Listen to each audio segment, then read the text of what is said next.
I'm including this part in the video to show that I started out from scratch with a sphere. And it's not the most efficient way of going about it, because you can start out with Z-spheres or combining primitives to get a basic shape. But this is more for me personally, learning more and cementing anatomy more by not having anything in place when I start out and having to build even the cylinder shapes. And all this is documented in part 1 and part 2 of this. And I took this a lot of the way without even looking at reference, because that really tests how much you know about anatomy and drives home how much you don't know. This is the version I stopped at. This is a low resolution model. I'd say it's incomplete, but as far as I'm concerned, the hard work is done, or the brain work is done, because the anatomy is basically in place and I got a likeness.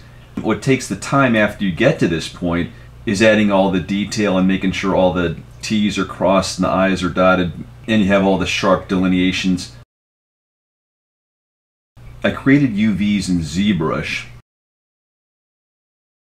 I gave it a base color, and then in the Tools palette under Masking, I masked off, I think it was crevices.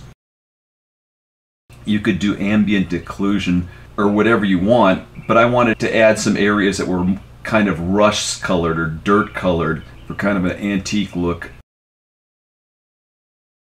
And then I took the model into Blender and I did a cycles render. And this is a relatively low resolution model. I think it's under 400,000 polygons.